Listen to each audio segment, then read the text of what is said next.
కాబట్టి ఈరోజు ప్రతి ఒక్కరూ గుర్తుపెట్టుకోవాల్సింది ఈ ప్రభుత్వం నిర్వహించాల్సినటువంటి బాధ్యతలు చాలా ఉన్నాయి.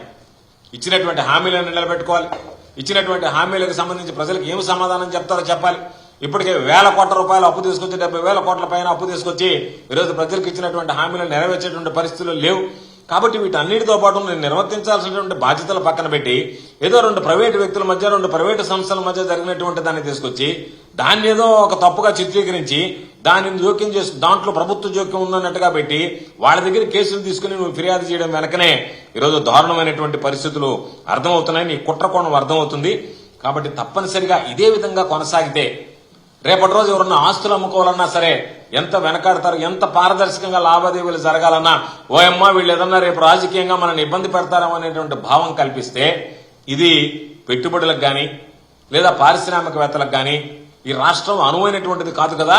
ఈ రాష్ట్రానికి వస్తే ఎన్ని రకాలైనటువంటి తప్పుడు కేసులు దొంగ కేసులు పెట్టచ్చు అని చెప్పి పారిశ్రామికవేత్తలు రావడానికి కూడా పారిపోయేటువంటి పరిస్థితి ఏర్పడుతుంది. కాబట్టి మీరు తీసుకుంటున్నటువంటి నిర్ణయాలు ప్రజలను మోసం చేయడమే కాకుండా భావితరాలకి చదువుకున్నటువంటి వాళ్ళకు కూడా భవిష్యత్తులో వాళ్ళ అంధకారంలోకి వాళ్ళ భవిష్యత్తును నెట్టేసేటువంటి విధంగా చంద్రబాబు నాయుడు ఆలోచనలు ఉన్నాయి.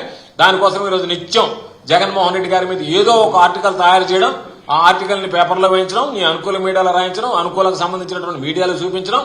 దానితో పాటు రెండవది వాళ్ళకి సంబంధించినటువంటి ఎవరైతే వైఎస్ఆర్ కాంగ్రెస్ పార్టీకి సంబంధించినటువంటి వ్యక్తులు ఉంటారో వాళ్ళ మీద దొంగ కేసులు పెట్టించడం, నీ కక్ష సాధింపులకు పాల్పడడం, నీ కక్ష తీర్చుకోవడం తప్ప మరొకటి అనిపించడం లేదు. రకరకాలుగా ప్రశ్నించేటువంటి వాళ్ళ మీద సోషల్ మీడియాకి సంబంధించినటువంటి కేసు. సూపర్ 6 గురించి ఎవరైనా మాట్లాడితే సోషల్ మీడియాలో మీరు అడిగారు కాబట్టి, సూపర్ 6 అడుగుతున్నారు కాబట్టి, మీరు ప్రశ్నిస్తున్నారు కాబట్టి ఏదో ఒక విధంగా మీ పేజ్. రైతుల సమస్యల గురించి మాట్లాడితే దాని మీద కేసులు. పిల్లలకు సంబంధించినటువంటి ఫీజు రియంబర్స్మెంట్ మీరు ఇస్తానన్నారు, ఇవ్వలేదేమయ్యా, దానికి సంబంధించినటువంటి పిల్లల భవిష్యత్తు ఇబ్బంది పడుతుంది, పిల్లలు చదువుకోవడానికి ఈరోజు అది అడ్డంకిగా మారింది. వాళ్ళ సర్టిఫికేట్లు బయటకు వెళ్లాలన్నా ఉద్యోగం చేయాలన్నా సర్టిఫికేట్ ఇవ్వాలంటే ఫీజు కట్టి తీసుకోమంటున్నారు. చంద్రబాబు నాయుడు ఫీజు ఇవ్వలేదు. వాళ్ళకి పాపం ఎగ్జామినేషన్ హాల్ టికెట్లు ఆగిపోతున్నాయి.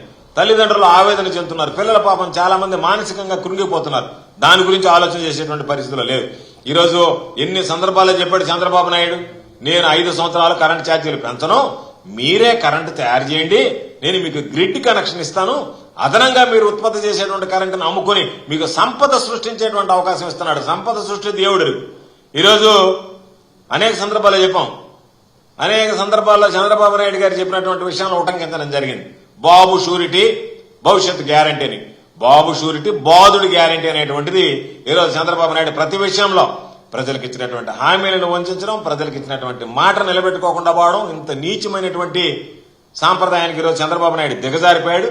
కాబట్టి దాని మీద ఈరోజు దానికి సంబంధించి 15,000 కోట్ల రూపాయల పాపం ఈరోజు ఎస్సీ ఎస్టీలకు సంబంధించినటువంటి ఏదైతే 200 యూనిట్లు జగన్మోహన్ రెడ్డి గారు ఉన్నప్పుడు ఉచితంగా విద్యుత్ అవకాశం ఉండిందో దాన్ని కూడా ఈరోజు రద్దు చేస్తా అనేక రకాలైనటువంటి అన్ని వర్గాలకు సంబంధించి వ్యతిరేకమైనటువంటి నిర్ణయాలు తీసుకునేటువంటి వ్యక్తిగా మిగిలిపోయాడు. కాబట్టి వీటన్నిటి మీద ప్రశ్నించేటువంటి వాళ్ళ మీద కేసులు పెడుతున్నావు, ప్రశ్నించేటువంటి వాళ్ళని ఏదో ఒక విధంగా అడ్డం తొలగించుకోవాలనేటువంటి ఆలోచన చేస్తున్నారు. కాబట్టి చంద్రబాబు నాయుడు గుర్తుపెట్టుకోవాల్సింది, ప్రశ్నించేది ప్రజల గొంతుగా వినిపిస్తారు నాయకులు. అంతే తప్ప నువ్వు నాయకులను అణిచివేసినంత మాత్రాన్నే ప్రజల్లో నుంచి అది తొలగిపోతుందేమో, వీళ్ళు నా గురించి ప్రచారం చేయకపోతే ప్రజల్లో ఆ దుష్ప్రచారం ఆ ప్రభావం పడదేమో, దుష్ప్రభావం అనేటువంటిది నువ్వు అనుకుంటున్నావు. ప్రజలు 6 నెలలకే ఎన్నడూ లేనటువంటి విధంగా పెదవి విరుస్తున్నారు. నువ్వు చేసినటువంటి మోసాలు, కుట్రలు, కుతంత్రాలు అన్ని కూడా ఈరోజు మాట్లాడుతున్నారు. రోడ్డు మీదకి వచ్చి ప్రజలు కూడా ప్రశ్నించేటువంటి పరిస్థితికి వచ్చింది. కాబట్టి నువ్వు తొక్కే కొంది ఇది ఉద్యమంలాగా ఎగిసి పడుతుంది తప్ప నువ్వు చేసినటువంటి తప్పుడు పనులు, తప్పుడు వ్యవహారాలు, తప్పుడు నిర్ణయాలు, నువ్వు పెడుతున్నటువంటి దొంగ కేసులు వీటి వల్ల ఎటువంటి ఉపయోగం ఉండదనేటువంటిది గ్రహిస్తే మంచిది. దానికి సంబంధించి ఈరోజు కూడా జగన్మోహన్ రెడ్డి గారి ఆధ్వర్యంలో సమీక్ష జరిగింది. జిల్లా అధ్యక్షులు, సెక్రటరీలు, రీజనల్ కోఆర్డినేటర్లు, ప్రధానమైనటువంటి సీనియర్ నాయకులు అందరూ కూడా పాల్గొనడం జరిగింది. దాంట్లో జగన్మోహన్ రెడ్డి గారు ఒక షెడ్యూల్ కూడా ఇచ్చారు. దీనికి సంబంధించి రైతులకు సంబంధించి కానీ, విద్యుత్తుకు సంబంధించినటువంటి ఈరోజు ఛార్జీలు పెంపుదల మీద అయితే, అదేవిధంగా విద్యార్థుల భవిష్యత్తును దృష్టిలో పెట్టుకుని వాళ్ళకి సంబంధించినటువంటి ఫీజు రియంబర్స్మెంట్ విషయంలో కానీ వీటి మీద మనం నిర్ణయం తీసుకోవాలని ఆలోచన చేశాం. ధాన్యం కొనుగోలు కొన్ని దగ్గర ప్రారంభమైతే అక్కడ కనీసం ధాన్యం కొనుగోలు కేంద్రాలు కూడా లేకుండా దళారీల ప్రవేశంతో ఈరోజు విపరీతంగా రైతులు నష్టపోతున్నారు. కాబట్టి ఎక్కడైతే ధాన్యం కొనుగోలు జరుగుతున్నాయో అక్కడ జరిగేటువంటి నష్టం మీద కూడా ఈరోజు అక్కడ ప్రజాప్రతినిధులు వెళ్తారు, పరిశీలిస్తారు. దాని మీద నిరసన కార్యక్రమాలు కూడా శ్రీకారం చుడతాం. అదేవిధంగా రైతులకు సంబంధించినటువంటి పెట్టుబడి సహాయం 20,000 రూపాయలు ఇస్తానని చెప్పి ఘనంగా పలికినటువంటి చంద్రబాబు నాయుడు ప్రతి సంవత్సరం ఈ సంవత్సరం ఇవ్వలేదు. దానికి సంబంధించినటువంటి నిధులు కేటాయించలేదు.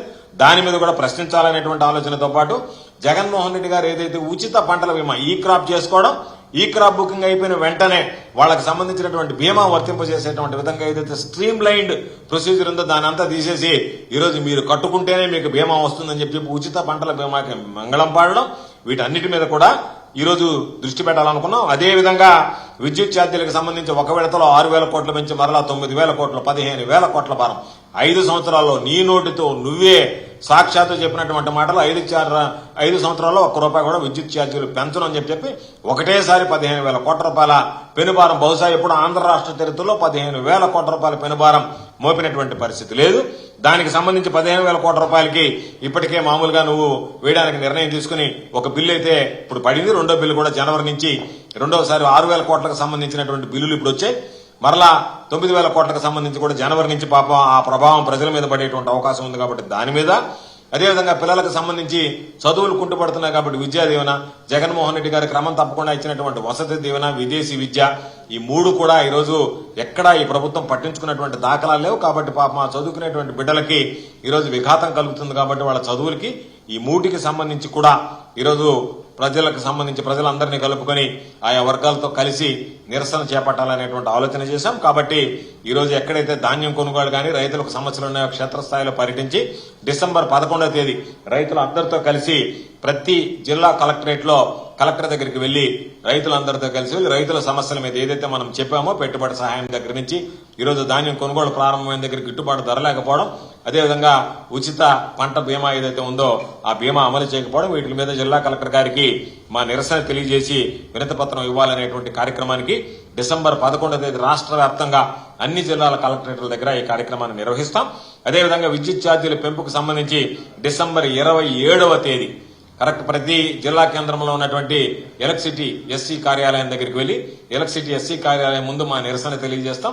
అదేవిధంగా ఎక్కడైనా సీఎండీ ఆఫీసులు ఉంటే ఆ సీఎండీ ఆఫీసుల దగ్గర అక్కడ ఉన్నటువంటి ఆ సంస్థలకు సంబంధించినటువంటి సీఎండీ సంస్థలకు సంబంధించినటువంటి అక్కడ వాళ్ళ ఎండీ దగ్గర వాళ్ళ దగ్గరికి వెళ్లి అక్కడ నిరసన తెలియజేసి డిసెంబర్ 27వ తేదీ అన్ని జిల్లా వ్యాప్తంగా రాష్ట్రంలో ఉన్నటువంటి అన్ని జిల్లాలో రాష్ట్ర వ్యాప్తంగా ఈ కార్యక్రమాన్ని తీసుకుంటాం.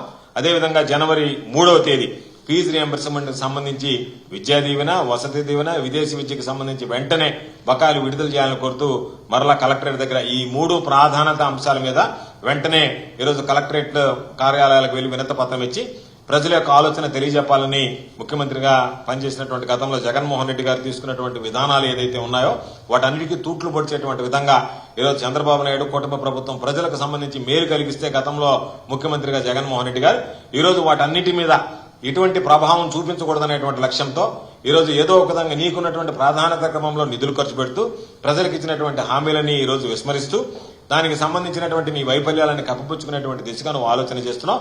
కాబట్టి ఎప్పటికప్పుడు వైఎస్ఆర్ కాంగ్రెస్ పార్టీ ప్రజల పక్షాన నిలబడి పోరాటాలు చేయడంతో పాటు మీరు చేస్తున్నటువంటి తప్పుడు కేసులు, దొంగ కేసులు వాటికి భయపడేది ఏమి ఉండదు. కేసులకి, అరెస్టులకి, జైళ్లకి ఎవ్వరం భయపడేటువంటి ప్రసక్తి ఉండదు. ప్రజల పక్షాన నిలబడి ప్రజల గొంతుకగా వైఎస్ఆర్ కాంగ్రెస్ పార్టీ మా స్వరాన్ని ఘనంగానే వినిపించడం జరుగుతుందని చెప్పి సందర్భంగా తెలియజేస్తూ తప్పనిసరిగా రాబోయేటువంటి రోజుల్లో అన్ని విషయాల్లో కూడా ప్రజల పక్షాన నిలిచి ఈ ప్రభుత్వం మెడలు వంచి ప్రజలకు ఏదైతే హామీలు ఇచ్చారో ఆ హామీలను అమలు చేయడంలో వైఎస్ఆర్ కాంగ్రెస్ పార్టీ ప్రధానమంత్రి జగన్మోహన్ రెడ్డి గారి నాయకత్వంలో ప్రధానమైనటువంటి భూమిక పోషిస్తుంది అని చెప్పి ఈ సందర్భంగా తెలియజేస్తున్నాం.